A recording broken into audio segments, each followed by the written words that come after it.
कृष्ण हरे कृष्ण कृष्ण कृष्ण हरे हरे हरे राम राम राम हरे हरे।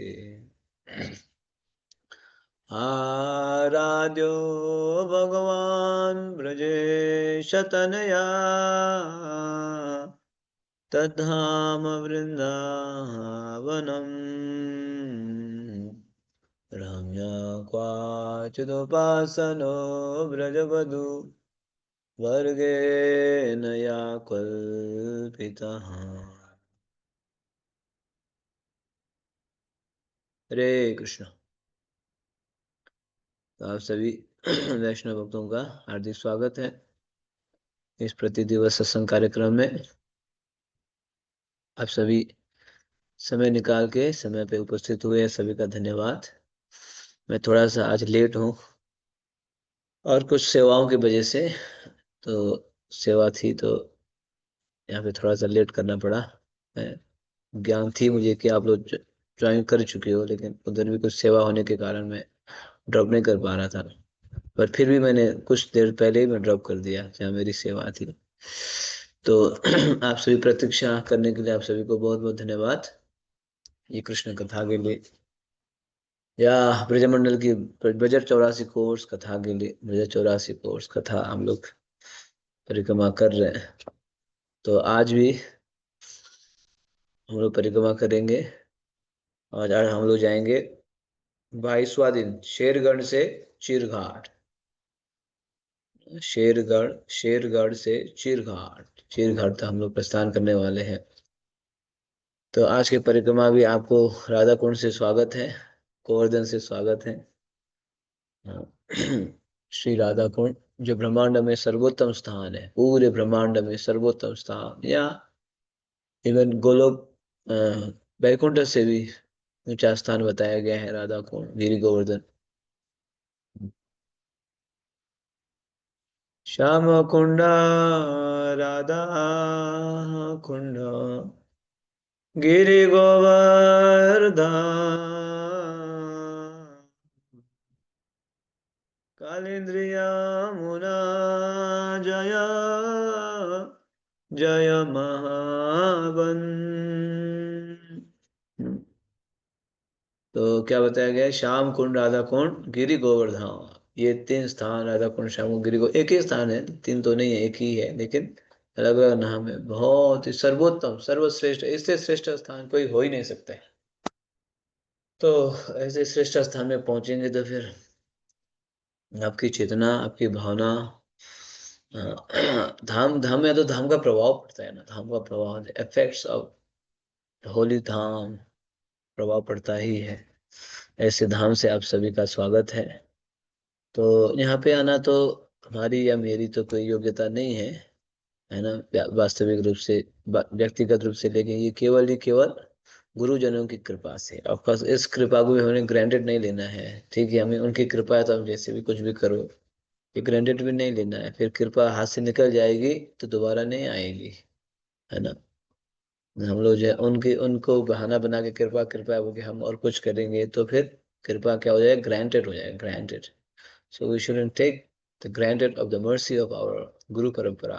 वास्तव में बोला जाए तो यहाँ पे आना किसी की बस की बात नहीं है, यहाँ पे आना, यहाँ पे रहना, यहाँ पे एक रात भी रहना, लेकिन ये केवल ही केवल गुरुजनों की कृपा से। सो हम उन उस कृपा को हमें संभाल के रखना चाहिए, है ना, ना कि उसको हम ग्रांटेड ले। तो इसीलिए गुरुजनों को भी प्रणाम है। नहीं तो हम कहाँ जानते राधा कुंड, श्याम कुंड, गोवर्धन को, नाम तो सुनते थोड़ा बहुत गिरिराज गोवर्धन बोल के, लेकिन इतनी भली भांति कहाँ हम आ पाते, रह पाते, आस्वादन कर पाते, गिरिराज के बारे में सुन पाते, साधु संतों की कृपा ले पाते। यहाँ कई सारे भक्त हैं, संत हैं, उनकी भी कृपा चाहिए, कृपा मिल रही है ना। आज हमें एक आज प्रातः काल एक संत ने आशीर्वाद भी दिया, आशीर्वाद दिए। तभी शाम को उन्होंने मुझे कुछ 15-20 मिनट सत्संग भी सुनाया, चलते फिरते सत्संग भी सुनाए। तो ये सब जरूरत है भक्ति में, है ना। अब हम जो है भौतिक दुनिया में हम रचे पचे हैं, भौतिक दुनिया में रचे पचे है, ये है वो है, यहाँ जाना है, ये करना है, फिर वही अच्छा लग रहा है, दुनियादारी, है ना। जैसे जैसे शिल प्रभुपाद बार बार बोला करते थे, जो इंद्र एक बार सुअर बन गए थे, सुअर, है ना। तो नारद मुनि को दया आई, ये तो इंद्र तो स्वर्ग के राजा है भैया, वहां के इनका पद तो वहां पे है। तो नारद मुनि बोलो चलो तुम यहाँ से नहीं हो, स्वर्ग में हो। बेचारे इंद्र उस सुअर में मलमूत्र में रचे बचे थे, उनकी दुनिया वही था, उससे आगे जानता ही नहीं था वो सुअर, आगे और कुछ भी है और प्रिय चीजें है जानता ही नहीं था। तो उसका प्रश्न नारद मुनि ने बोला चलो ऊपर स्वर्ग लोग, तो स्वर्ग में भी ये मलमूत्र मिलेगा जैसे यहाँ मिल रहा है, ऐसे प्रश्न किया। तो उसी में मग्न था, उसका दुनिया वही था, उसका दुनिया वही था जो सुअर का दुनिया। हाँ, तो हमारा भी जहाँ जहाँ जो जो अलग चीजों में लगे हैं उनको दुनिया वही लगता है सब कुछ, this is all in all.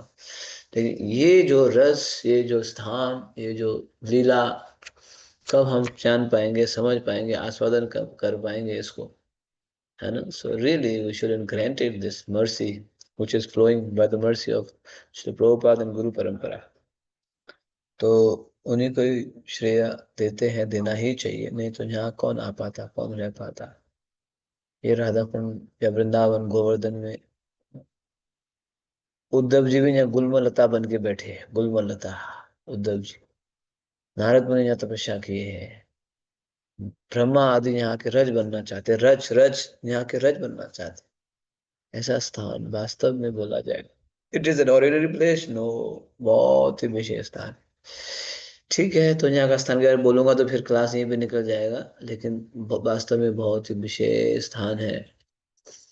तो देखो, अभी तो आना जाना भगवान करा रहे हैं, हो सकता है आशा है ना कभी तो फिर यहीं के निवासी बना दे तो कितना अच्छा है ना।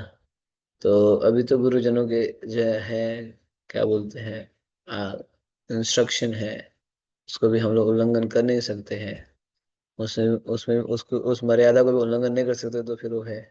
लेकिन ये भी है, अभी तो भगवान कम से कम आना जाना तो करा रहे हैं, तो अच्छा होता, अच्छा होता गुरुजनों की अनुमति से भगवान जो है यहीं पे ही करा देते, तुम यहीं पे ही सेटल हो जाओ, यहीं पे ही सेवा साधना करो, तो ये तो और अच्छी बात है। लेकिन ऑफकोर्स इतना जल्दी तो नहीं होने वाला है ना, इसके लिए थोड़ा सा समय जरूरत पड़ सकता है। हम्म।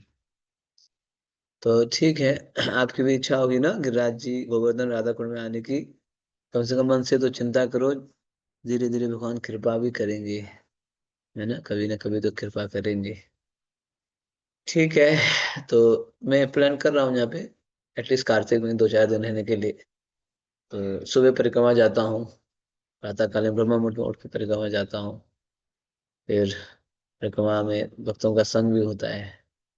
फिर दिन में यहाँ पे आके कुछ अध्ययन, कुछ सेवाएं भी होती है, यहीं से कर रहा हूँ सेवाएं, ऑनलाइन, ऑनलाइन सेवाएं कर रहे हैं। सेवा तो चलना ही है, चलाना ही है, सेवा के बिना तो रह नहीं सकते ना हम लोग। गोलोक वृंदावन में जाएंगे तो सेवा करेंगे ना। आज मुझे संत बता रहे थे, वो संत जिनको सत्संग हो रहा था, तो बता रहे थे प्रचार जो है इस भौतिक संसार में, ये गोलोक वृंदावन में किसको जाके प्रचार करें, सब जो है प्रचार से पृष्ठ होके पहुंचे हुए उनको प्रचार अच्छा से मिल गया है, तो इसलिए भगवत धाम, तो वहां प्रचार की जरूरत नहीं है, वहां क्या लीला लीला चर्चा होगी, लीला, और सेवा में लगेंगे, सेवा। तो इसीलिए सेवा में तो लगना ही है, कहीं पे भी रहो। ठीक है, एनीवे लेट अस मूव। 22वां दिन शेरगढ़ से चिरघाट, शेरगढ़ से चिरघाट में जाएंगे। ठीक है, कल हम लोग शेरगढ़ में निवास किए थे, आपको याद होगा, भगवान की सुंदर लीलाएं भी वहां पे हुई है, शेरघाट, शेर उसमें। तो यस, रिपीट नहीं करूंगा, चिरघाट बहुत ही सुंदर है, आज चिरघाट आगे बढ़ी। हरे कृष्णा प्रभु जी, दंडवत प्रणाम। हरे कृष्ण। 22वां दिन शेरगढ़ से चीरघाट। अपने शिविर से निकलने से पूर्व हमें गुड़ अदरक की चाय परोसी गई। भक्तों ने पतीलों में रखी चाय के सामने पंक्ति लगा ली और एक भक्त उनके पात्रों में गर्मा गर्म चाय भरने लगा। ठंड बढ़ रही है और हम आने वाले दिनों में और तापमान गिरने के लिए तैयार हो रहे हैं। एक नियमित परिक्रमा यात्री ने मुझे उस वर्ष का स्मरण दिलाया जब इन दिनों धुंध के कारण मौसम इतना खराब था कि हमें कुछ कदम दूरी की वस्तुएं भी दिखाई नहीं दे रही थी। उस दिन हमने तब तक यात्रा आरंभ नहीं की जब तक सूर्य थोड़ा ऊपर नहीं चढ़ गया। मथुरा छोड़ने के समय से हम यमुना नदी से विरह का अनुभव कर रहे हैं। अंततः शेरगढ़ से 3 किलोमीटर पूर्व में तथा रामघाट से कुछ पहले हमें यमुना के पवित्र जल के दर्शन हुए। भक्तों ने उत्साह पूर्वक यमुना माई की जय का जयकारा लगाया और भूमि पर झुककर उन्हें प्रणाम किया। एक बार पुनः हमने यमुना की शीतल, सुगंधित एवं मंद वायु के सुखद स्पर्श का अद्भुत अनुभव किया। किंगफिशर पक्षी और बगुले उसके ऊपर उड़ते हुए दिखाई दे रहे हैं। यमुना देवी तीनों लोकों में बहती हुई भगवान श्री कृष्ण तथा उनकी नित्य संगिनी श्री राधिका की दिव्य लीलाओं का ज्ञान वितरित करती हैं। जो कोई यमुना की महिमाओं को गाता है, वह कितना भी अधम पापी क्यों ना हो, तुरंत अपने पापों से मुक्ति प्राप्त करता है। जब जब श्री कृष्ण यमुना के जल में क्रीड़ा करते हैं, उनके शरीर पर लगा चंदन एवं सिंदूर जल में मिलकर उसे सुगंधित बना देता है। मेरी यही प्रार्थना है कि यमुना देवी सदैव मेरे हृदय को समस्त दूषणों से मुक्त रखे। तो अब जैसे जैसे कार्तिक समापन कार्तिक परिक्रमा समापन होते हो जा रही है, तो ठंड आदि बढ़ता जाता है ना। क्योंकि अभी दिसंबर अक्टूबर भी एंड हो गया, अब नवंबर मतलब उस समय का, इस साल तो थोड़ा लेट है। यूजुअली जो है November mid mid of the November में पहुंच जाता है, तो ठंड बढ़ती जाती है। और स्पेशली ब्रज में तो जंगल में होते हैं, पोल्यूशन नहीं होता है, बिल्डिंगें कम कम रहती हैं, तो फिर पेड़ पौधे ज्यादा, तो ठंड लगती है ज्यादा। और हमें तो टेंट में रहना होता है, तो भक्तों को काफी ठंड बढ़ती जा रही है। तो भक्त लोग फिर स्नान करके क्या कर रहे हैं, आरती करके गर्मा गर्म हरे कृष्ण टी, चाय मतलब वो चाय मत सोचिए, हम लोग हरे कृष्ण टी पीते हैं, जिसमें चाय पत्ती नहीं है, कैफीन नहीं है, कैफीन फ्री वाला। तो चाय पी के अब भक्त लोग आगे प्रस्थान करेंगे चीर घाट की ओर। तो अब बहुत दिन से यमुना जी पार करके आए ना, यमुना जी मतलब यमुना को छोड़ के आए, केशी घाट में यमुना जी मिली थी, तब से जो है यमुना जी का दर्शन नहीं हो रहा था। लेकिन आज जो है हम यमुना जी के आसपास पहुंचने वाले, यमुना पार करेंगे, यमुना पार में भी कल पार करेंगे, आज यमुना के तट में जाके रहेंगे, है ना। जब हम भांडीपुर के लिए जाएंगे तो पार करेंगे, आज यमुना के तट में जाके रहेंगे। यमुना जी कालिंदिरा कुले केले कदम्बेरा बाण। कालिंदिरा कुले केली कदम्बेरा बाण। ऐसे यमुना के तट में जाके, जो यमुना के तट में रहने वाले हैं चिरघाट में। यमुना जी कैसे हैं, कैसी है यमुना जी? जो कोई यमुना की महिमाओं को गाता है, वह कितनी भी अधम पापी क्यों न हो, तुरंत अपने पापों से मुक्त प्राप्त करता है। समझ पाए?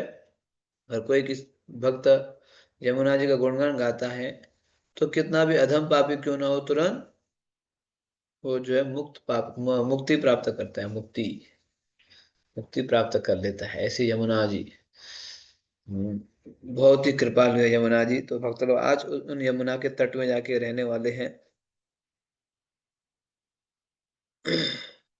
ये यमुना अष्टकम में गाया गया, यमुना अष्टकम भी है, पता है? जैसे गुरुवा अष्टकम है, तो यमुना अष्टकम है। जब जब जब श्री कृष्ण यमुना के जल में क्रीड़ा करते हैं, उनके शरीर पर लगा चंदन एवं सिंदूर जल में मिलकर उसे सुगंधित बना देता है। बताओ, भगवान स्वयं कालिंदी में जाके प्रवेश करते हैं, तो भगवान के शरीर में कितना सुगंधित है, वो सब यमुना जी के जो है जल में। तो ऐसे बताया गया है कि यह भागवतम में बोलते हैं ना, भागवतम में कि निम्न गानम यथा, सभी नदियों में गंगा श्रेष्ठ है, सभी देवों में कृष्ण है, सभी ग्रंथों में भागवतम है, सभी वैष्णवों में शिव जी है। तो अभी यहाँ पे गंगा का नाम आया, तो यमुना गंगा क्या, तो दोनों की तुलना क्या? एक समय ये बात आई, जीव गोस्वामी इसको उल्लेख करते हैं, जीव गोस्वामी, गंगा यमुना में कौन श्रेष्ठ है?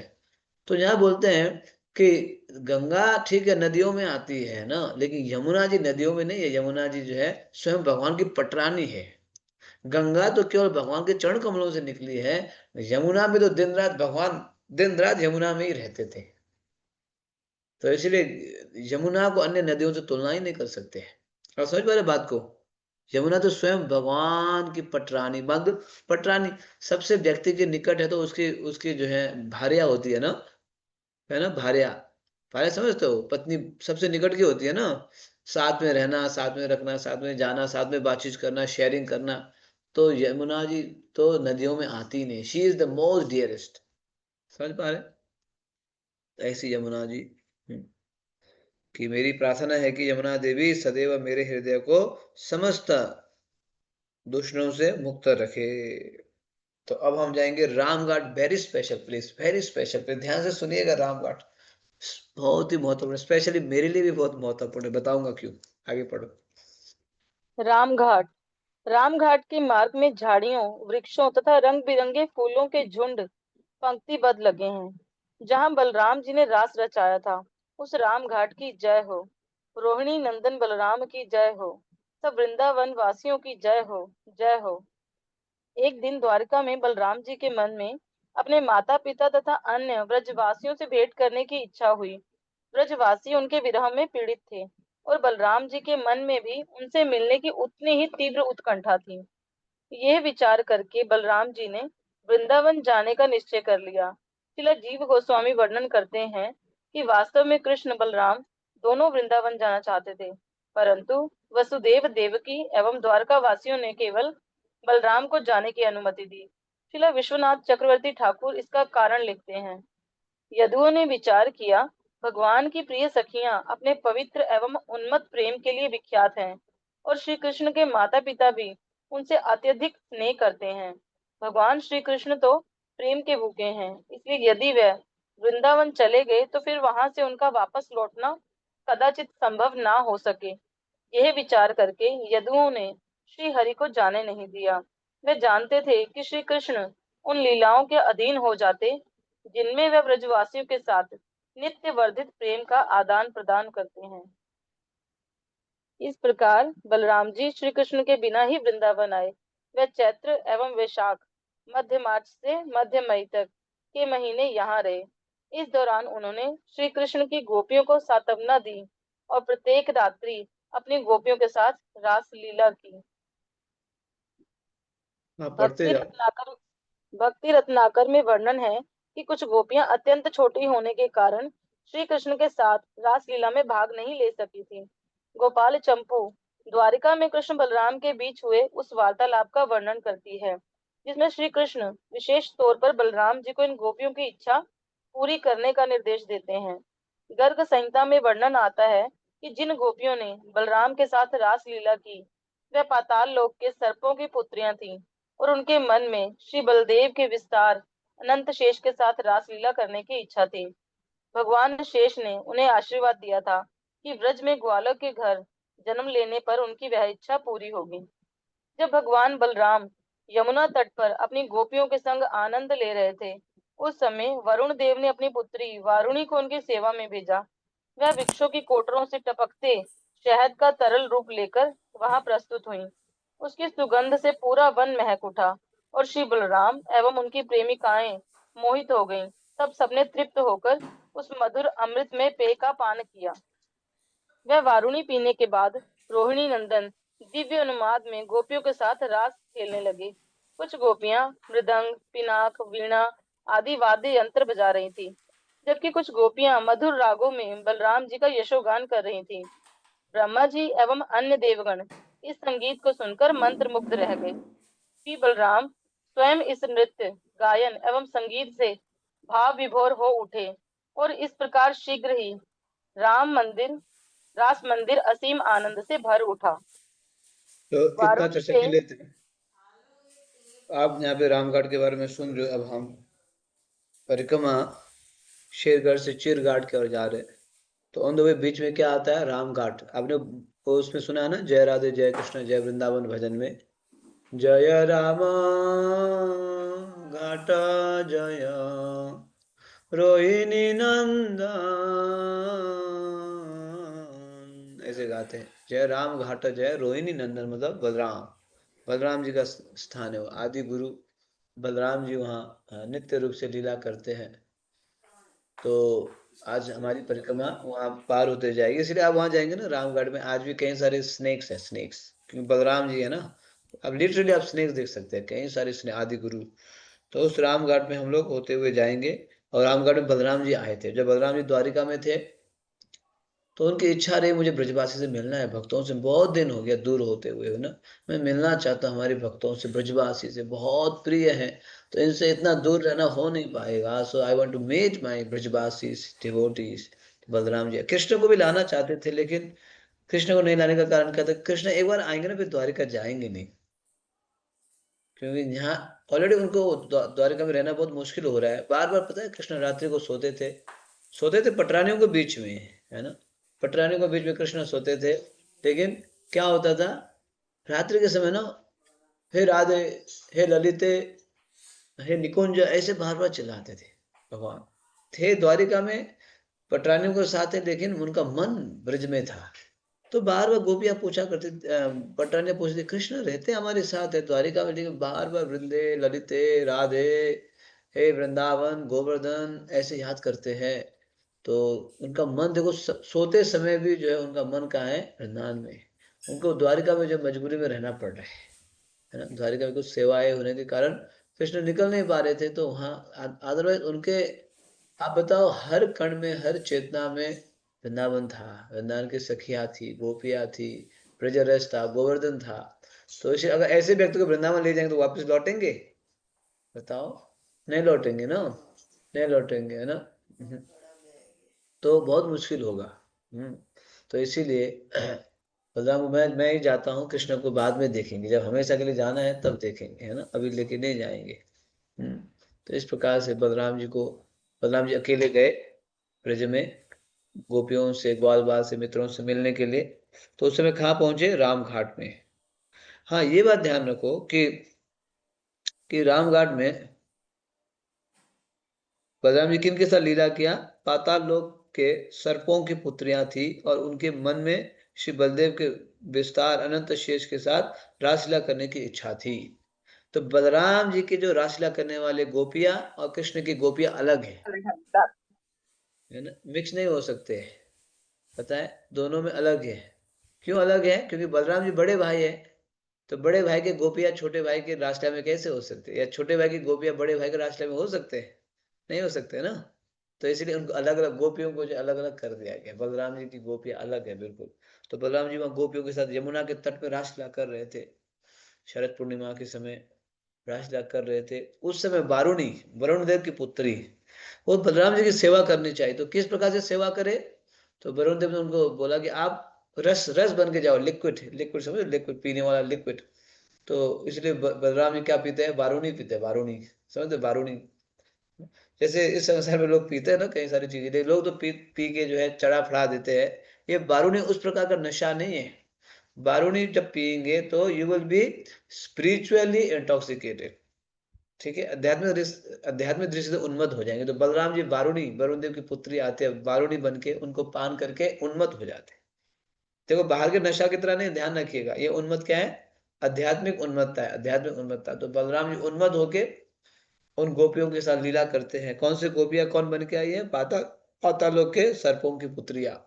अब लीला करते करते करते करते बलराम जी जो है लीला में इतना उन्मत्त होते हैं। देखिए यमुना जी के साथ क्या लीला करेंगे, ये पढ़िए।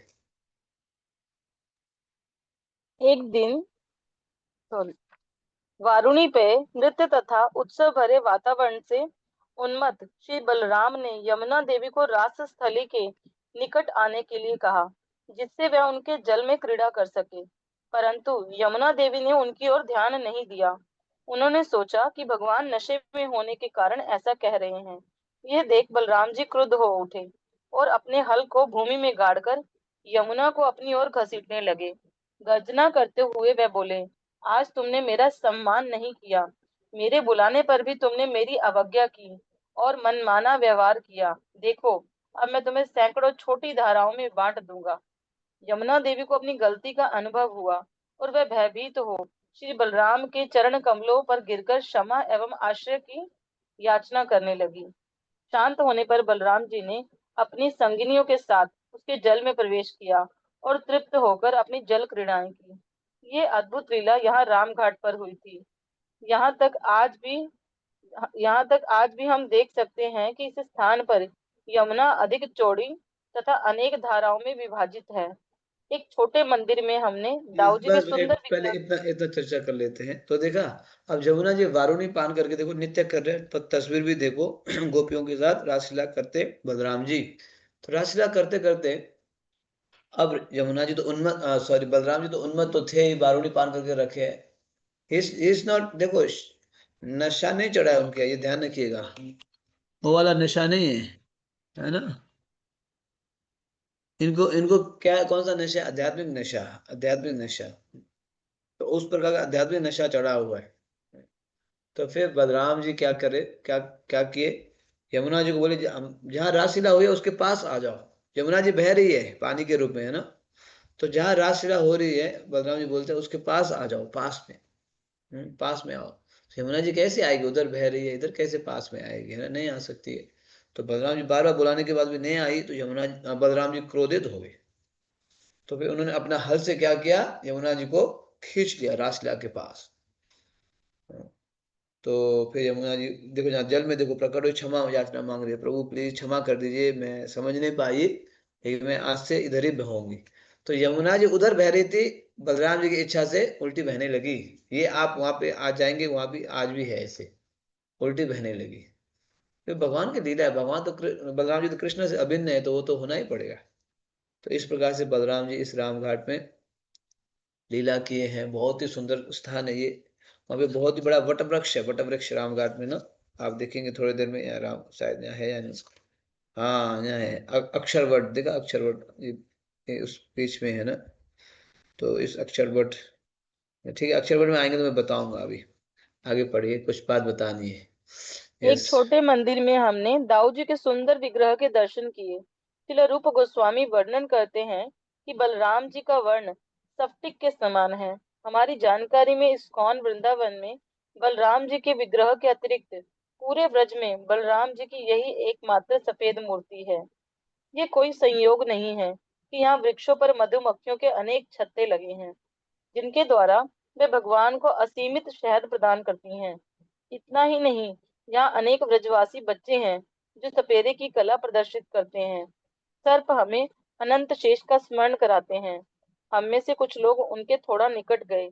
एक दो साहसी भक्तों ने सांपों को हाथ में पकड़कर शिवजी के समान अपने गले में लपेटा भी, परंतु अधिकांश भक्तों ने सुरक्षित दूरी बनाए रखना ही पसंद किया। तो वृंदावन की देखो यात्रा के दौरान वहां पे जो है रामघाट में बलराम जी के सफेद विग्रह है मंदिर में। अधिकतर आपको ब्रज में बलराम जी के सांवले विग्रह मिलेंगे, क्योंकि बलराम जी कृष्ण में उन्मत्त होते हैं ना। एक बार पूछा गया, बलराम जी सांवले क्यों है ना, किस कारण बलराम जी काले हैं, बलराम जी तो सफेद सफेद रहते हैं, है ना, काले क्यों हैं? तो जो है यहाँ पे बताया गया है कि इसीलिए काले है बलराम जी, है ना। काले इसीलिए है कि क्या क्या किस कारण से, कारण क्या था, क्योंकि वो कृष्ण के स्मरण में ना, कृष्ण के बारे में सोचते सोचते उनका चेहरा क्या हो गया, सांवला हो गया। कृष्ण के बारे में सोचते सोचते, बहुत सोचते, जिनके बारे में आप सोचेंगे तो उनका गुण आ सकता है ना। तो उनका भी चेहरा क्या हो गया, सांवला हो गया। लेकिन लेकिन जो है यहाँ पे बलराम जी का जो है मूर्ति सफेद है।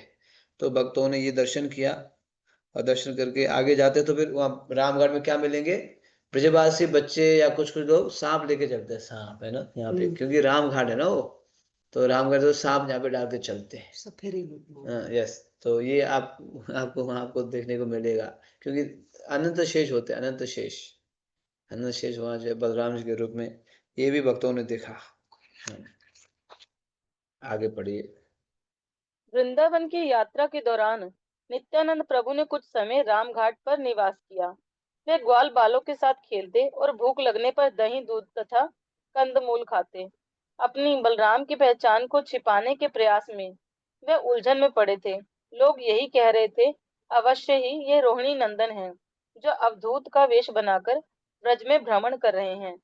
नित्यानंद प्रभु के दिव्य कार्यों को देखकर वृद्ध युवा सब लोग भ्रमित रह गए। उस समय यहाँ एक निष्ठावान बलराम भक्त रहा करता था। जब नित्यानंद प्रभु उससे मिले, उन्होंने अपने बलराम रूप के दर्शन देकर इस भक्त को तृप्त एवं अभिभूत कर दिया। श्री नित्यानंद प्रभु ही श्री बलराम हैं। श्रील नरोत्तम दास ठाकुर इसकी पुष्टि करते हैं। ब्रजेंद्र नंदन से सचिसुता हलो से बलराम हईल निताय दिनहीन यत छिला हरिनामे उदारिला तारा साक्षी जगाए मदाई। यस। इस कलयुग में वृजेंद्र नंदन कृष्ण शची माता के पुत्र के रूप में अवतरित हुए हैं। और बलराम जी श्री नित्यानंद प्रभु के रूप में। हरि नाम ने सभी पतित जीवों का उद्धार कर दिया है और जगाई मधाई नामक दो पापी इसके प्रमाण हैं। श्री बलराम श्री कृष्ण से अभिन्न है और दोनों के शरीर का वर्ण ही उनमें एकमात्र भेद है। श्री कृष्ण का वर्ण काले घने घने बादलों के समान है और बलराम का रंग सफेद बादलों के समान। वे परम भोक्ता हैं, भोक्ता राम जग तपसाम। दुर्भाग्यवश बद्ध जीव बलराम जी के पद को हड़प कर उनकी लीलाओं की नकल करने का प्रयास करता है, परंतु भौतिक भोग विलास वास्तविक आनंद का एक क्षणभंगुर विकृत प्रतिबिंब मात्र है। बद्ध जीव का ये व्यवहार उसके स्वरूप के विपरीत है और फलस्वरूप जब तक हम अपनी इस मिथ्या स्थिति का त्याग करके भगवान के चरण कमलों का पूर्ण आश्रय नहीं लेते, तब तक हमें इस संसार में कष्ट भोगने पड़ेंगे। एकमात्र भगवान का आश्रय स्वतंत्र भोग करने की हमारी इच्छाओं को नष्ट कर सकता है। हम सर्वशक्तिमान श्री बलराम के चरण कमलों पर नमन नम्र नमन करते हैं। उनकी कृपा के बिना हम कुछ नहीं कर सकते, क्योंकि वह ही आदि गुरु हैं। हमारी प्रार्थना है कि रोहिणी माता के प्रिय पुत्र अपनी गदा से हमारे पथ की सारी बाधाओं को नष्ट कर दें। वे अपने हल द्वारा हमारे हृदय रूपी खेत को जोतें, जिससे वहां भगवत प्रेम प्रदान करने वाली भक्ति लता अंकुरित हो सके। एकमात्र वे हमें ब्रजमंडल परिक्रमा पूरी करने एवं जीवन के चरम लक्ष्य को प्राप्त करने का पर्याप्त बल प्रदान कर सकते हैं। वह हमें अपना आशीर्वाद दे, यही कामना है। श्री बलराम जी की जय। रामघाट से निकलकर हमारा परिक्रमा दल पुनः खेतों की पगडंडियों एवं छोटे गांवों के संकरे रास्तों से गुजरने लगा। हमने रामघाट क्षेत्र में हुई कुछ अन्य लीलाएं सुनी, जिनका वर्णन भक्ति रत्नाकर में किया गया है। कच्छवन वह स्थान है जहाँ कृष्ण और उनके मित्रों ने खेल खेल में कछुए की नकल की थी, और भूषण वन वह स्थान है जहाँ ग्वाल बालों ने कृष्ण को पुष्प आभूषणों से सजाया था। तो सुन रहे हो, एक तो बलराम जी कौन है? नित्यानंद प्रभु। बलराम होलो निताय, कि भगवान कृष्ण तो चैतन्य महाप्रभु बन के आए, लेकिन बलराम जी नित्यानंद प्रभु। ब्रजेंद्र नंदन से सचि सुता होलो से, बलराम होलो निताय। इस कलयुग में बलराम जी नित्यानंद प्रभु बन के आए हम सभी के उद्धार के लिए। बहुत ही कृपालु, चैतन्य महाप्रभु से अधिक कृपालु नित्यानंद प्रभु है। अक्रोधन परमानंद नित्यानंद राय, अभिमान शून्य निताय नगरे बिड़ाई। अक्रोध अक्रोध अक्रोध परमानंद, जिनमें कोई क्रोध नहीं, अक्रोध है।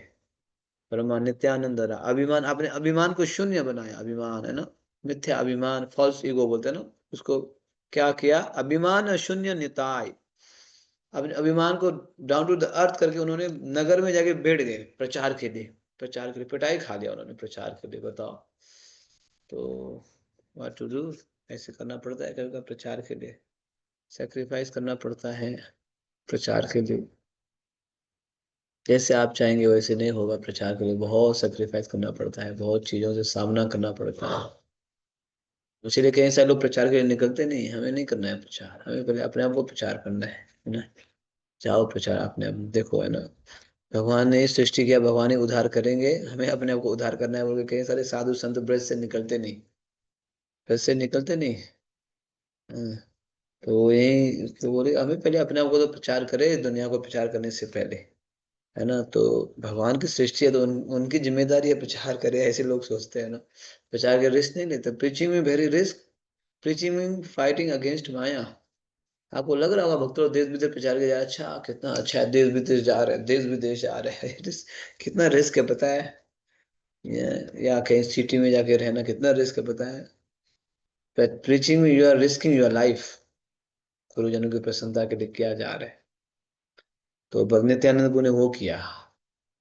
अभिमान शून्य निताय नगरे भिड़ाए, अभिमान को शून्य करके अब नगर में जो है भिड़ गए प्रचार के लिए। ये है लाइफ, तो रिस्किंग आवर लाइफ। लेकिन सावधानी के साथ रिस्क लेना होगा, सावधानी के साथ रिस्क लेना होगा। तो नित्यानंद प्रभु, इस बलराम जी नित्यानंद प्रभु बन के क्या कर रहे हैं, प्रचार में लग गए, है ना। और साथ साथ ये बलराम जी हम्म, कृष्ण से भी अभिन्न है। क्या इन दोनों में क्या अंतर है, रंग में ही अंतर है, रंग में बस, और कुछ अंतर नहीं, कलर में अंतर। कृष्ण सांवले है, बलराम जी गोरे है, बस। Only colour difference, there is nothing, not much different. हाँ ये भी है, कृष्ण सेव्य भगवान है, बलराम जी सेवक भगवान है। Krishna accept service and Balram gives service, he render service, ये दोनों में अंतर है। तो इसलिए हमें क्या करना चाहिए, बलराम जी का आश्रय लेना चाहिए, और उनके आश्रय से हम कृष्ण की सेवा कर पाएंगे। तो ये सब चर्चा करते हुए अभी हम लोग आगे बढ़ रहे हैं। ठीक है, कछवन, कछवन वह स्थान है जहाँ कृष्ण और उनके मित्रों ने खेल खेल में कछुए, अब नेक्स्ट उसमें देखो कछुए बने, देखो कछुए बने, नेक्स्ट पेज में देखेंगे खेल खेल में क्या क्या बन रहे हैं। एक वह कछुवन वन भी है, दूसरा भूषण वन वह स्थान है जहाँ ग्वाल बाल ने कृष्ण को पुष्प आभूषणों से सजाया। तो आगे बढ़ते विहार वन, सुनिए पढ़िए। विहार वन। विहार वन की यात्रा थोड़ी लंबी रही। श्री कृष्ण को इस वन में विहार करना अत्यंत प्रिय था और यही उनकी मनपसंद क्रीड़ा स्थली थी। एक दृष्टि से संपूर्ण वृंदावन कृष्ण की क्रीड़ा स्थली है, क्योंकि उन्होंने सर्वत्र अपनी विविध लीलाओं का आनंद लिया है। जब नंद महाराज गोकुल से शक्तावर्त स्थानांतरित हो रहे थे, तो उस समय कृष्ण और बलराम अपनी माताओं के साथ बैलगाड़ी पर बैठे अपनी बचकानी बातों से उन्हें असीम सुख प्रदान कर रहे थे। कृष्ण: मैया मैया, बैलगाड़ी से हम कहाँ जा रहे हैं? रोहिणी: लाला, हम जमुना पार वृंदावन जा रहे हैं। कृष्ण: वृंदावन जाकर हम क्या करेंगे? वहाँ क्या है? वहाँ ऐसा क्या सुख है जिसके लिए हम इतना श्रम कर रहे हैं? रोहिणी: लाला, वहाँ खेलने के अनेक स्थान तथा खेलने की अनेक वस्तुएं हैं। ये सुनकर कृष्ण बलराम खिल उठे और हम वृंदावन में खेलेंगे, हम खेलेंगे कहकर बैलगाड़ी में ही नाचने लगे। हमने यहाँ सुंदर राधा कृष्ण विग्रहों के दर्शन किए। उनका सिंहासन चमकीले कागज से बने मोरों से सजा है। मंदिर से लगकर विहार कुंड है। कथा के लिए मुझे कहा गया और मैंने भक्तों को मंदिर के बाहर खुले प्रांगण में एकत्र किया, जिससे हमें प्रातःकालीन सूर्य की गर्माहट मिल सके। पक्षी चहचहा रहे हैं और हमारा कृष्ण कीर्तन उनके उत्साह के साथ मेल खा रहा है। जय राधा माधव, जय कुंज बिहारी। कथा के दौरान मैंने श्री कृष्ण और उनके ग्वाल मित्रों द्वारा खेले जाने वाले कुछ खेलों का उल्लेख किया।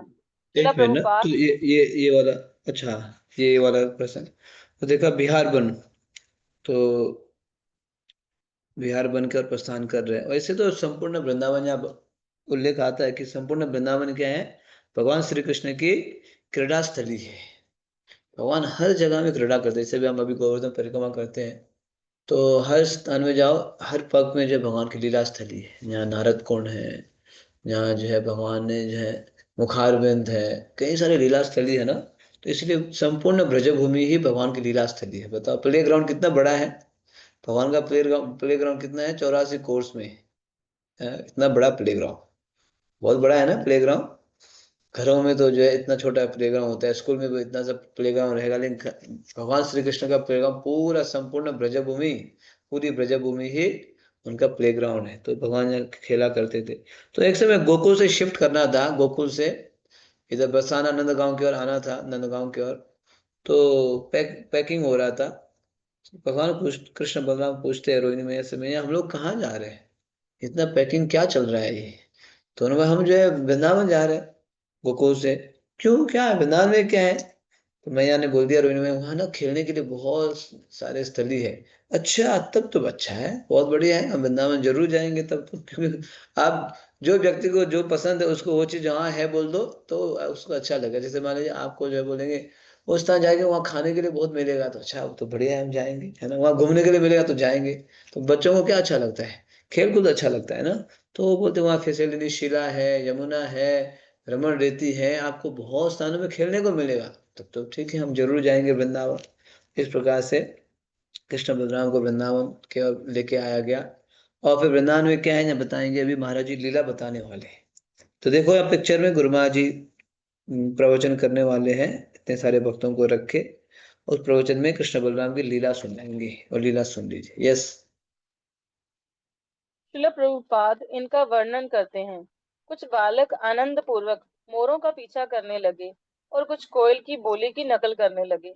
कुछ बालक आकाश में उड़ रहे पक्षियों की छाया का अनुसरण करते हुए उसके साथ साथ चलने लगे। कुछ बालक बंदरों के पास जाकर उनकी बगल में चुपके से बैठ गए और मोरों के नाचने की नकल करने लगे। कुछ बालक बंदरों की पूंछ पकड़कर उनके साथ खेलने लगे, और जब वह बंदर वृक्षों पर कूदते तो वह भी उनका अनुकरण करते। जब एक बंदर ने अपना मुंह और दांत दिखाए तो एक बालक ने नकल करते हुए उसे भी अपना मुंह और दांत दिखाए। कुछ बालक यमुना तट पर मेंढकों के साथ खेलने लगे, और जब भयभीत होकर वह मेंढक नदी में छलांग लगाते तो बालक भी तुरंत उनके साथ कूद पड़ते। जल से बाहर निकलकर जब वे अपनी परछाई देखते तो उसकी नकल करते हुए व्यंग्यात्मक हाव भाव दिखाते और हंसते। वह सूखे कुएं के पास जाते और उसमें झांककर ऊंची आवाज निकालते, और उसकी प्रतिध्वनि आने पर वह उसे गालियां देते हुए हंसते। यदि तो देखा, भगवान को अभी सोमवार सुना भगवान भगवान का खेलना क्या क्या अद्भुत बात है। कभी बंदर के पूंछ पकड़ना, ऐसे भी खेला जाता है क्या बताओ। कभी जो मोर जैसे बन जाना, कभी कछुआ जैसे बन जाना, कभी कभी कंधे के ऊपर चढ़ जाना। और अद्भुत लीला यहाँ पे कर रहे हैं। तो कुछ बालक बंदर के पास जाते चुपके से क्या करते, बैठ गए और मोरों की तरह नाचने लगे बंदर के पास। मतलब बहुत ही अद्भुत लीला है। कभी पत्थर से फेंकते थे, पत्थर मार के ऐसे कुछ। देखा ना तस्वीर में, देखो बंदर जैसे बने हुए, मोर जैसे बने हुए, कछुआ जैसे बने हुए हैं। तो ये सब अद्भुत लीलाएं कृष्ण बलराम गोकुल से वृंदावन में आके करने लगे। उनका काम ही खेलना है, बस खेलना है, खाना है, मौज मस्ती में रहना है। भगवान को किस चीज की टेंशन है? टेंशन कहीं पालना ही नहीं है उनको, है ना। टेंशन पाल के रहना ही नहीं। भगवान के भक्त भी ऐसे भगवान की भक्ति करते हैं, तो ऐसे ही होते हैं ना भगवान के भक्त भी। हाँ, क्योंकि जो व्यक्ति दुनिया को पकड़ के रखना चाहता है वो व्यक्ति घुसता है दुनिया में, लेकिन जो दुनिया को उसको कुछ ज्यादा वो नहीं है, तो फिर वो व्यक्ति निर्भय होके भगवान की लीलाओं में प्रवेश कर सकते हैं, दर्शन कर सकते हैं, है ना। तो इस प्रकार से यहाँ कृष्ण बलराम भी इस प्रकार की लीलाएं कर रहे हैं। बहुत ही सुंदर लीलाएं, अद्भुत लीलाएं है ना कृष्ण बलराम की। आगे सुनिए महाराज जी बोलेंगे। यदि भगवान यदि भगवान को सोमवार सोमवार सुबह जाकर पूरे सप्ताह नौकरी करनी पड़े तो वह व्यक्ति भगवान नहीं हो सकता। निस्संदेह श्री कृष्ण ही पूर्ण पुरुषोत्तम भगवान है, क्योंकि उनके पास खेलने के अतिरिक्त अन्य कोई कार्य नहीं है। इसका अर्थ है कि जब तक हम भी श्री कृष्ण के साथ अलौकिक खेल खेलने के लिए तैयार नहीं हैं, तब तक हम श्री कृष्ण की लीलाओं में प्रवेश नहीं कर सकते। श्रीमद् भागवतम में भगवान तथा उनके परिकरों की विस्तृत जानकारी दी गई है। एक दृष्टि से भागवत हमें भगवान की लीलाएं केवल सुनाती ही नहीं, अपितु उन्हें दिखाती भी है। यदि व्यक्ति श्रद्धा एवं ध्यान पूर्वक श्रवण करता है तो ये लीलाएं उसके हृदय में सदैव प्रकट होती रहेंगी। अंततः जब भगवान को लगेगा कि हमारा उचित समय आ गया है, हमें उनकी लीलाओं में प्रवेश की अनुमति मिल जाएगी। इस लक्ष्य को प्राप्त करना मनुष्य जीवन का ध्येय है। निकट ही एक बड़ी गौशाला है। कुछ गायें भक्तों के बीच उन्मुक्त विचरण कर रही हैं और बिस्कुट या फल की अपेक्षा में अपनी नाक से उन्हें स्नेह पूर्वक टोंच रही हैं। कथा के पश्चात हम थोड़ी दूर स्थित एक खेत में आए, जहाँ नाश्ता प्रसाद हमारे लिए गरम खिचड़ी, दही, पापड़, अचार, फ्रूट सलाद इत्यादि आया है। प्रसाद के बाद हमने अपने हाथ मुंह धोए और खेतों एवं गांव से होते हुए अक्षय वट की ओर यात्रा जारी रखी। तो देखा यहाँ पे बताया गया है, कोई व्यक्ति अभ्यास करके भगवान नहीं बन सकता है। भगवान मतलब भगवान है ही।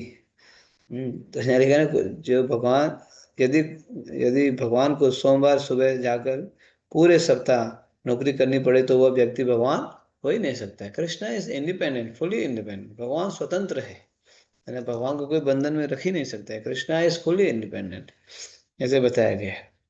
हाँ, वो भक्तों के अधीन में आ सकते हैं भक्ति के प्रभाव से। भक्तों के अधीन में जरूर आएंगे भक्ति के प्रभाव से, है ना।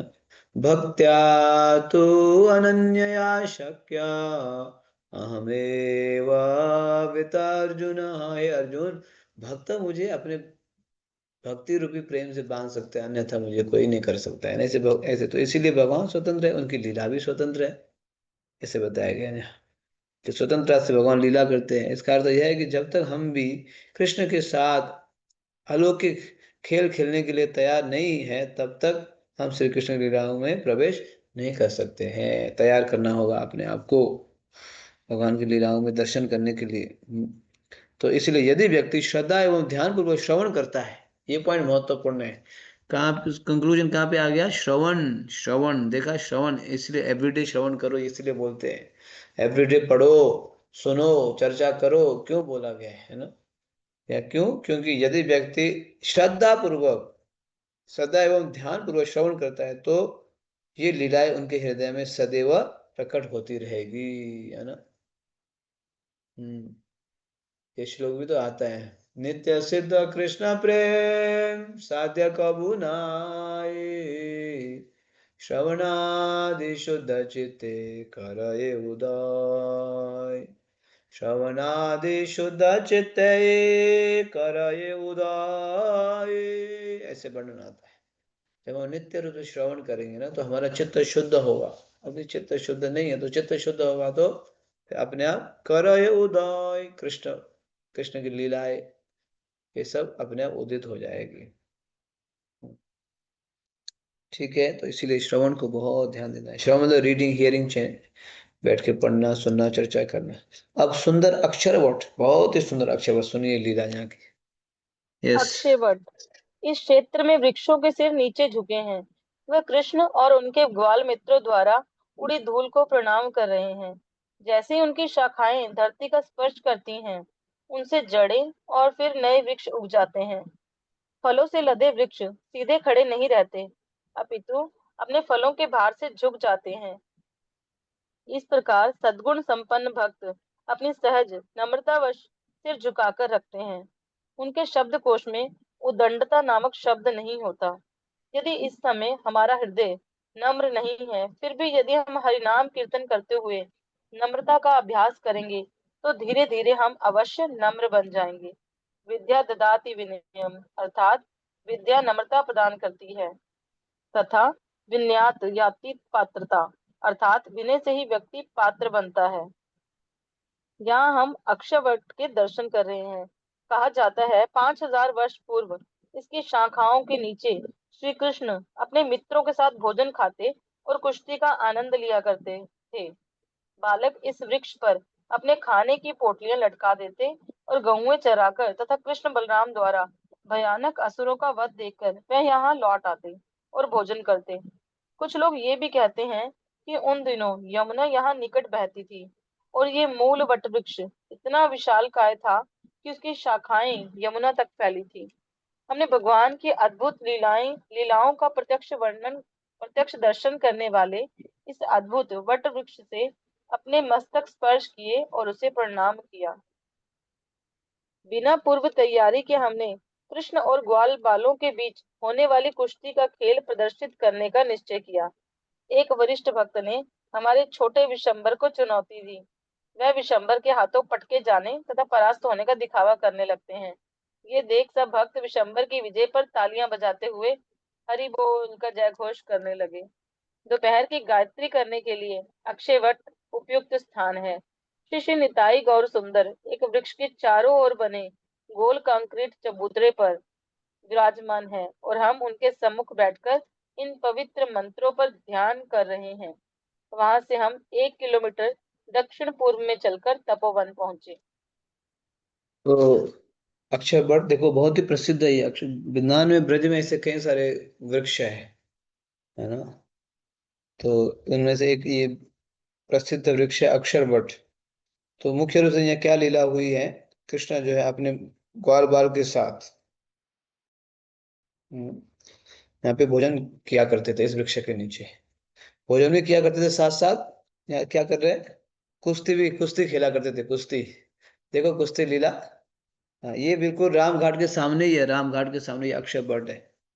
तो ये बहुत ही विशाल और प्रसिद्ध वट है, वृक्ष है, कि भगवान स्वयं यहाँ इस बट वृक्ष के नीचे, क्योंकि वृक्ष के नीचे बैठेगा तो आपको धूप वगैरह इत्यादि कुछ भी नहीं लगेगा, है ना। शीतल छाया आएगी। और बहुत ही सॉफ्ट, क्या है वहां पे, रेत है, रेत। देखो ना, सॉफ्ट रेत में कितना जो है वो कर रहे हैं, क्या बोल रहे हैं, कुश्ती खेल रहे हैं। ये गेम होता है ना, ये गेम, असली गेम इस प्रकार से खेला जाता है। तो इस वट वृक्ष के नीचे बैठ के बाल बाल करते, तो हमारे परिक्रमा भी यहाँ नीचे बैठते कथा करते, कथा। तो मैंने भी जो है हमारे आराध्य पूजनीय गुरु महाराज जी को फर्स्ट टाइम यही देखा था। फर्स्ट टाइम मैंने मतलब देखा तो होगा, लेकिन फर्स्ट टाइम मैंने ऑब्जर्व किया था, मैंने नोट, मेरे अट्रैक्शन में आए थे यहीं पे, है ना। तो हम लोग परिक्रमा कर रहे थे, पहले भी तो देखा है, लेकिन ध्यान, कई सारे सन्यासी होते थे ना। आजकल तो प्रभुपाद के डिसाइपल कम है, दिखाए उन दिनों में केवल प्रभुपाद के डिसाइपल दिखते थे हम लोग, कोई और सन्यासी तो होते ही नहीं थे, सेकंड जनरेशन वाले होते नहीं थे।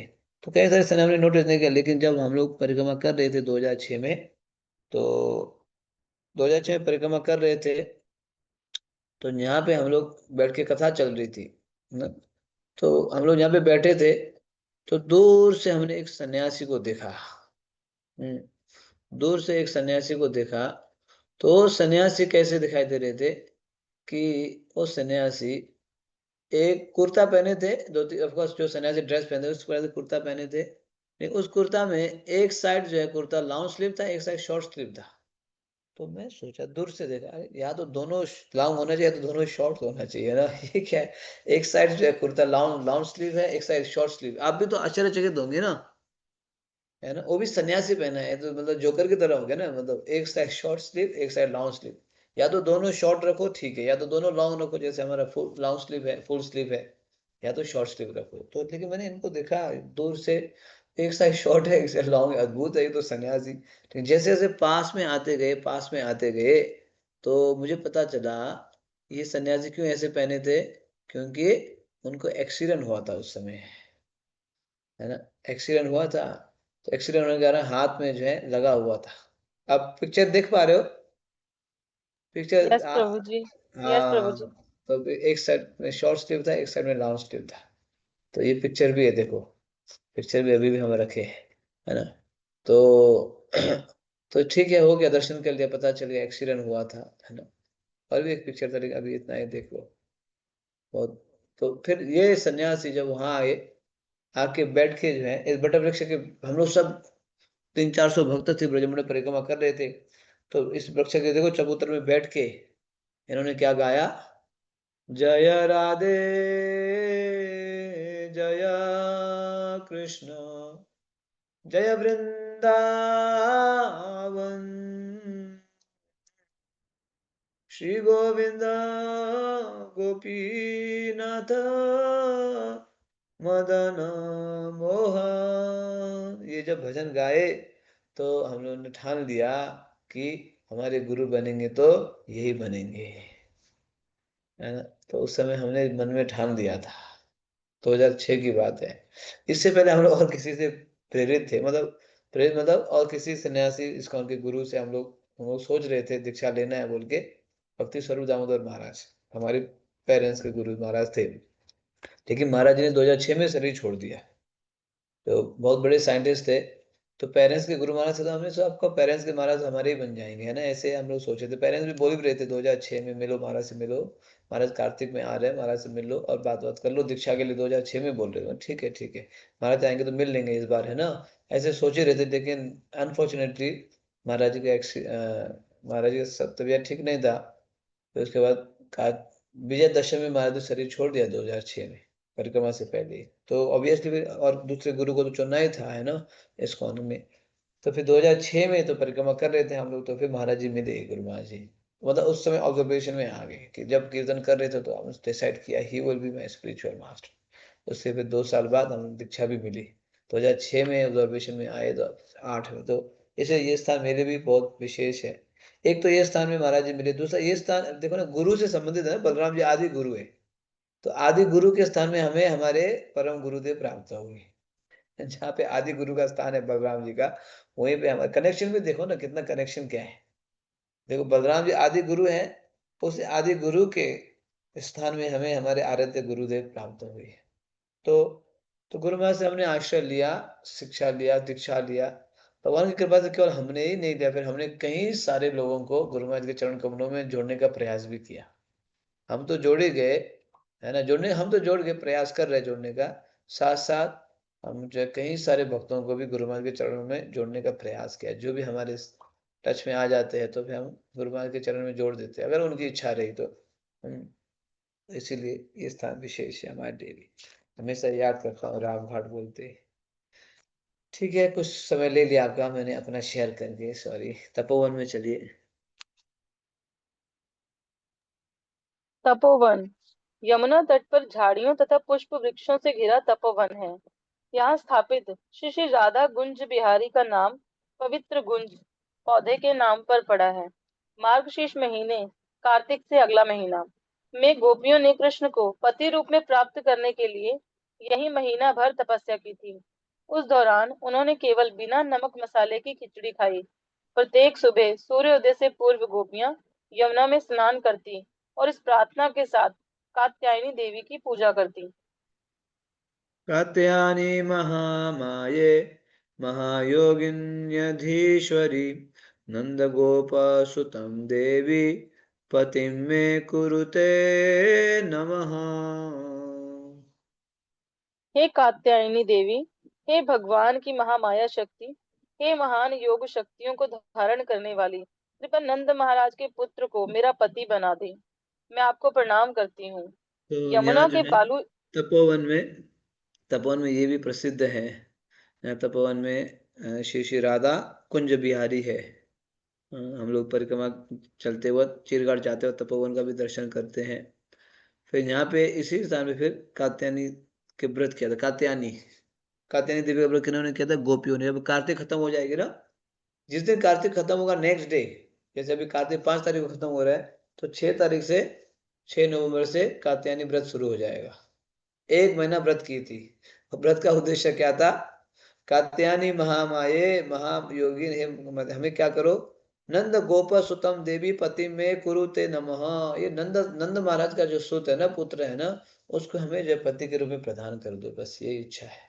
ये इच्छा प्राप्त कर रही थी, तो इसके लिए उन्होंने क्या किया, 1 महीना तपस्या किया। हम्म, उन्होंने केवल बिना नमक मसाले के खिचड़ी खाई। 1 महीना तपस्या है ना, बिना नमक और मसाला खिचड़ी खा के जो उन्होंने तपस्या किया 1 महीना, गोपियों ने तपस्या, ये भगवान उनकी लीला है, विशेष लीला है। तो ये स्थान हम लोग अभी पहुंच रहे हैं। यस। यमुना के बालुई तट पर चलकर चीरघाट की ओर जाते समय हमारा हृदय इस पवित्र धाम के सौंदर्य को देखकर प्रसन्न है। तीव्र गति से बहता जल हमारे विचारों को बांधकर उन्हें श्री कृष्ण के चरण कमलों पर ले जाने लगा। हमारे आगे पीछे भैंसें चल रही हैं और हमें देखकर राधा कृष्ण के गीत गाते हुए यमुना में तैर रहे ब्रजवासी बच्चे रुककर हाथ हिलाते हैं। उनकी वाणी हमारी भक्ति भावनाओं को प्रेरित करती हैं। कहीं उनके बीच कृष्ण तो नहीं है? ब्रह्मा जी के समय अनुसार कृष्ण केवल एक क्षण पहले यहाँ थे। एक बार पुनः वे हमारी पकड़ से फिसल गए हैं। तीर तो घाट। यस, तो इस प्रकार से हम इस लीला स्थली को सुनते हुए, पढ़ते हुए, उन लीला स्थलों में गुजरते हुए अब हम पहुंचेंगे चीरघाट, असली चीरघाट। यस। चीर घाट। आनंद से भरा हमारा दल अंततः आज के गंतव्य चीर घाट पहुंच गया। यहीं श्री कृष्ण ने अविवाहिता गोपियों के वस्त्र चुराकर उन्हें पति रूप में पाने की उनकी इच्छा पूरी की थी। गर्ग संहिता के अनुसार ये गोपियां पूर्व जन्म में मिथिला वासिनी थीं, जहाँ सीता देवी का जन्म हुआ था। श्री रामचंद्र के विवाह उत्सव पर इन स्त्रियों के मन में श्री राम से विवाह की इच्छा उत्पन्न हुई। क्योंकि उस समय भगवान ने एक पत्नी व्रत लिया था, इसलिए उन्होंने द्वापर युग में उन स्त्रियों की इच्छा पूरी करने का निश्चय किया। जिस दिन गोपियों के एक माह चले व्रत का समापन हुआ, उसी दिन चीर घाट पर चीर हरण लीला हुई। उस दिन युवा गोपियों ने श्रीमती राधा रानी तथा अन्य महत्वपूर्ण गोपियों को भी उनके साथ चलने के लिए कहा। इन सब ने नदी तट पर अपने वस्त्र उतारे और यमुना जल में क्रीड़ा करने लगी। गोपियों के कात्यायनी व्रत से प्रसन्न हुए श्री कृष्ण गोपियों को उनकी तपस्या का फल देना चाहते थे। वे अपने सबसे छोटे मित्रों के साथ चुपके से वहां पहुंचे और गोपियों के वस्त्र चुराकर एक विशाल कदम वृक्ष के ऊपर जा चढ़े। वहां से गोपियों को पुकारते हुए कृष्ण उनसे जल्द से बाहर आकर अपने वस्त्र लेने के लिए कहा। श्रील विश्वनाथ चक्रवर्ती ठाकुर वर्णन करते हैं कि यद्यपि गोपियों ने लज्जावश वश कृष्ण का विरोध किया, परंतु भीतर से उनका हृदय आनंद से भरा था। वह जानती थी कि कृष्ण उनकी इच्छा पूरी कर रहे हैं। एक स्त्री अपने पति के अतिरिक्त अन्य किसी पुरुष के सम्मुख निर्वस्त्र नहीं हो सकती। सरल हृदय गोपियां जानती थी कि कृष्ण दृढ़ हैं, इसलिए उनके आदेश का पालन करते हुए उन्होंने अपने समर्पण से उन्हें पूर्णतः संतुष्ट कर दिया। भगवान श्री कृष्ण ने कहा, हे महाभागा युवतियों, मैं जानता हूँ कि इस तपस्या के पीछे तुम्हारा वास्तविक उद्देश्य मेरी पूजा करना है। मैं तुम्हारी इस इच्छा का अनुमोदन करता हूँ। तुम्हें इसका फल अवश्य प्राप्त होगा। जिस प्रकार धूप में सूखे तथा अग्नि में भुने गए बीज अंकुरित नहीं होते, उसी प्रकार जो व्यक्ति अपना मन मुझ पर केंद्रित करता है, उसकी इच्छाएं उसके भौतिक भोग विलास की ओर नहीं ले जाती। हे बालाओ, अब ब्रज लौट जाओ, तुम्हारी इच्छा पूरी हुई। आने वाली रात्रियों में तुम मेरे संग का आनंद प्राप्त करोगी। हे पवित्र हृदय गोपियों, देवी कात्यायनी की पूजा के पीछे तुम्हारे व्रत का यही तो उद्देश्य था। श्रीला प्रभुपाद वर्णन करते हैं कि अगले वर्ष शरद ऋतु में रासलीला के दौरान गोपियों की इच्छा पूरी हुई। तीर घाट पर हुई इस लीला के विषय में श्रील जीव गोस्वामी लिखते हैं, कृष्ण ने उनके वस्त्र एवं हृदय चुरा लिए और बदले में केवल वस्त्र लौटाए। उन्होंने उनके हृदय को लौटाया नहीं, वरन छिपा लिया। हमने यहाँ वज्रनाभ द्वारा स्थापित कात्यायनी देवी की मूर्ति को प्रणाम किया। गोपियों द्वारा कात्यायनी देवी की पूजा पर शिला प्रभुपाद लिखते हैं, सामान्यतः वैष्णव जन देवी देवताओं की पूजा नहीं करते। शिला नरोत्तम दास ठाकुर ने शुद्ध भक्ति में प्रगति के इच्छुक व्यक्तियों को किसी भी प्रकार की देव पूजा के लिए कठोरता पूर्वक मना किया है। तथापि हम देखते हैं कि श्री कृष्ण से अतुलनीय प्रेम करने वाली गोपियों ने दुर्गा देवी की पूजा की। कई बार देवोपासक देवताओं की पूजा के लिए गोपियों का उदाहरण देते हैं, परंतु हमें गोपियों का उद्देश्य समझना होगा। प्रायः लोग भौतिक लाभ हेतु दुर्गा देवी की पूजा करते हैं। यहाँ गोपियों ने श्री कृष्ण की पत्नियां बनने के लिए देवी की पूजा की। तात्पर्य यही है कि यदि श्री कृष्ण हमारे कार्य के केंद्र हैं, तो भक्त उस लक्ष्य को प्राप्त करने के लिए कोई भी मार्ग अपना सकता है। श्री कृष्ण को संतुष्ट एवं उनकी सेवा के लिए गोपियां कोई भी मार्ग अपना सकती हैं। यही गोपियों का परम श्रेष्ठ गुण है। इतना चर्चा कर लेते हैं। तो आप देखा, अभी हम लोग चिरघाट की ओर पहुंच रहे हैं धीरे धीरे। और चिरघाट में पहुंचे कि चित्र में देख रहे हो ना, ये चिरघाट, यमुना जी देखो यहाँ, यमुना जी भक्त लोग खड़े हैं, वो चिरघाट है। तो लीला के बारे में भी वर्णन किया है। ये सब गोपियां कौन थी? ये त्रेता युग में मिथिला वासिनी थी, मिथिला वासिनी। अयोध्या वासी राम राम राम, दशरथ नंदन राम, सीता मोहन राम राम। राम कैसे हैं? सीता मोहन राम, सीता को मोहित करने वाले राम। तो ये मिथिला वासिनी भी राम को चाहते थे, राम राम हमारे बने, राम हमारे जो, हम राम को पति के रूप में प्राप्त करना चाहते हैं। लेकिन राम ने क्या संकल्प लिया था? मर्यादा पुरुषोत्तम राम, मर्यादा पुरुषोत्तम राम, नहीं हो सकता है इस जन्म में, आप मुझे पति के रूप में प्राप्त नहीं कर सकती हो, है ना। हमने क्या संकल्प लिया है? एक ही, है ना, मर्यादा, मर्यादा का उल्लंघन नहीं करेंगे। तो ऐसे संकल्प के साथ चलते हैं तो फिर क्या होगा? जैसे अगले जन्म में, नेक्स्ट द्वापर युग में, तो फिर कृष्ण बन के आए। तो ये सभी मिथिला वासिनी यहाँ गोपी बनी थी। तो भगवान ने एक ही क्षण में सबकी इच्छा कैसे पूरी की? उनके वस्त्र को चीर हरण करके, देखा या तस्वीर देख रहे हो, चीर हरण कर लिया। तो ऐसे बताया गया, ये गोपियां स्नान करने के लिए प्रवेश की। भगवान को देखो, भगवान ने इतना ये नटखट है, बोले कि आपको ना वस्त्र चाहिए तो एक एक करके आना होगा। एक एक करके, वन बाय वन, ग्रुप में भी नहीं आना है। भगवान जब पकड़ लेते हैं तो ऐसे पकड़ लेते हैं, सबको एक एक करके आना है। और इसको ये भी बोल देंगे हाथ फैला के आना आगे। ऐसे भी बोल देंगे, है ना, क्योंकि भगवान को उनकी इच्छा पूरी करनी है। तो ऐसे यहाँ लिखते हैं गुरु महाराज, एक स्त्री, है ना, आप अपने पति के अलावा किसी के समक्ष निर्वस्त्र नहीं हो सकती है ना। तो भगवान ने उनको इस दृष्टि में देखे किस रूप में स्वीकार करना है कि I have accepted you, I have fulfil your desire, है ना। इस प्रकार से भगवान इच्छा पूरा कर रहे थे। तो इस स्थान का हम लोगों ने दर्शन किया, बहुत ही सुंदर स्थान चिरघाट। कृष्ण उनके वस्त्र एवं हृदय का भी चुरा लिए थे। वस्त्र के साथ साथ भगवान ने किसको चुरा लिया? चित्त चोर। इसीलिए भगवान का एक नाम है चित्त चोर। चोर गगन्याम पुरुषम नम। भगवान आप चोरों के राजा हो, इसलिए हम आपको प्रणाम करते हैं। बताओ, किसी चोर के राजा को प्रणाम करते हैं, चोरों के राजा को पूजा करते हैं। लेकिन भगवान तो चोरने के बाद भी पूजा किया। चौरा अगण्य, चौरा अगण्य, ऐसे चोर को हम पूजा करते हैं। आप केवल वस्त्र चोरी नहीं है, आप साथ साथ चित्त चोर भी है। चित्त चोर, आप जो है चित्त को चोरी कर दिया, गोपियों की चित्त को चोरी किया आपने, है ना। तो ये भी बताया गया है। और साथ साथ ये यहाँ पे जो कात्यायनी देवी है ना, वो ब्रजनाभ द्वारा स्थापित है। ब्रजनाभ, ये महत्वपूर्ण बात है, बहुत प्राचीन है, बहुत प्राचीन। तो गोपियों ने पूजा किया, तो हम लोग को नकल नहीं करना चाहिए, ऐसे देख रहे हैं ना। हम लोग तो अधिकतर जो है देवी देवताओं की पूजा नहीं करते हैं, लेकिन गोपियों ने क्यों किया? कृष्ण की प्राप्ति के। तो हम देवी देवताओं के पास जा सकते हैं कृष्ण की प्राप्ति के लिए। शिव जी के पास जाइए, कृष्ण भक्ति मांगिए, है ना। दुर्गा माता के पास जाइए, कृष्ण भक्ति मांगिए। कृष्ण भक्ति के लिए तो कुछ भी कर सकते हैं आप, कुछ भी। गोपियों ने भी कृष्ण की प्राप्ति के लिए ही की थी। ठीक है, तो इस प्रकार से हमारी जो है हम लोग वहां पे पहुंच गए। तो आप ये देखो, यहाँ परिक्रमा वाले, यहाँ ये है परिक्रमा, ऐसे टेंट में रहते हैं। अब ये पता है क्या क्या कौन सी छवि है? तस्वीर देखो लास्ट पेज में।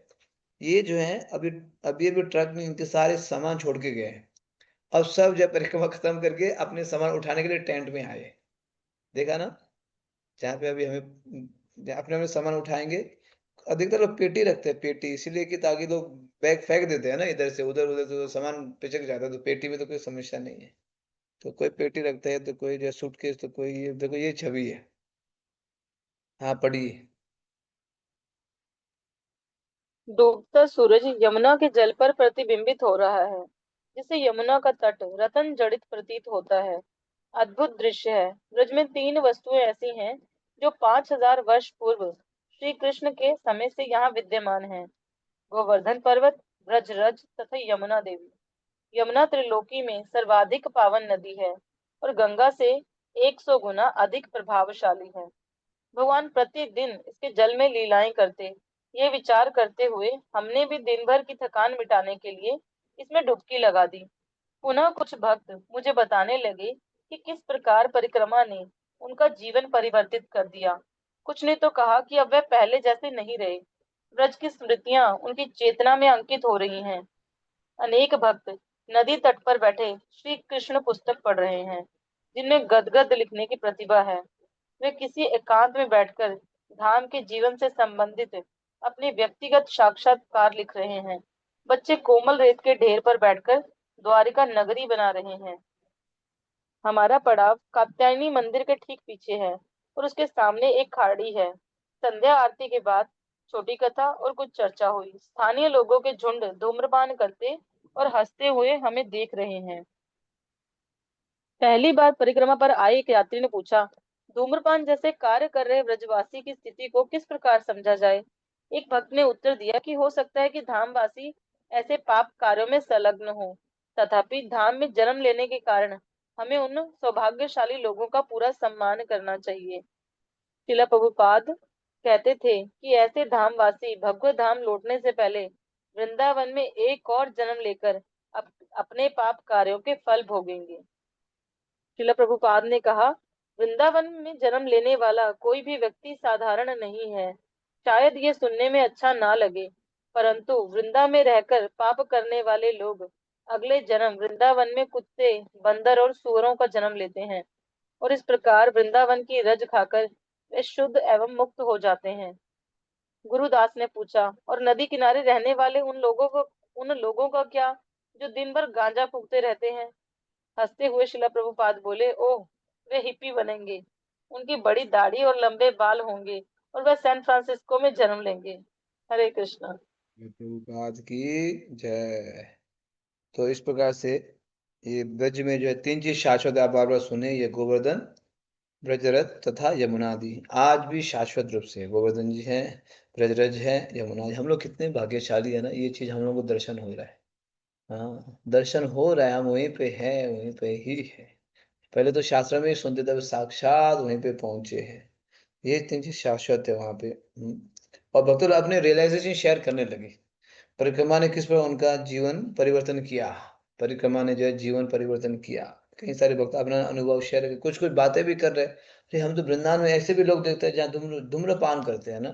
धूम्रपान जैसे कार्य कर रहे हैं, ब्रजवासी की स्थिति को किस प्रकार समझा जाए। आपके तो मन में विचार आएगा ना। है तो ब्रजवासी, लेकिन ये ब्रजवासी यहाँ पे क्या कर रहे हैं?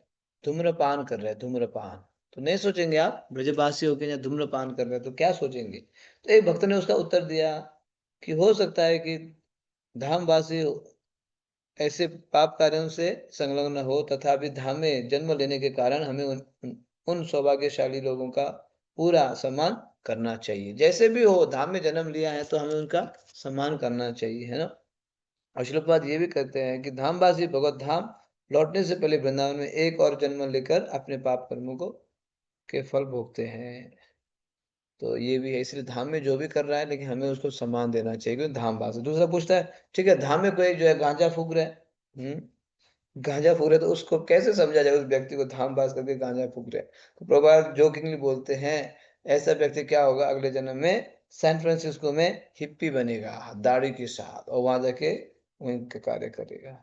इस प्रकार से प्रभुपाद जोकिंगली भी बोला करते थे। तो रामघाट में हम लोग बहुत ही, रामघाट वास्तव में बहुत सुंदर स्थान है, बहुत सुंदर स्थान है। वी लव इट रामघाट, है ना। बहुत ही अद्भुत स्थान है रामघाट। तो आज हम लोग राम घाट में निवास करेंगे, यमुना के तट पे, जहाँ पे भगवान ने गोपियों के वस्त्रों के साथ चित्त को भी चोरी किए थे। अच्छा है, भगवान हमारे भी चित्त को चोरी कर ले, नहीं चाहते आप कृष्ण आपके चित्त को चोरी करे। चित्त चोर, इसे उनका नाम है चित्त चोर। एक बार कृष्ण ने आपका चित्त को चोरी कर लिया ना, तो फिर आपका चित्त कृष्ण के पास होगा, है ना। आपका चित्त जो है कृष्ण के पास ही होगा। तो कल फिर हम लोग चीरघाट से माठ की ओर जाएंगे। माठ, माठ हमारा ये लोकल माठ तो हम बोल सकते हैं, हमारा जो है लोकल जो है वन में से एक वन है। भांडीर वन हम लोग जाते रहते हैं ना, पद यात्रा वगैरह जाते, भांडीर वन माठ पहुंचते रहते हैं।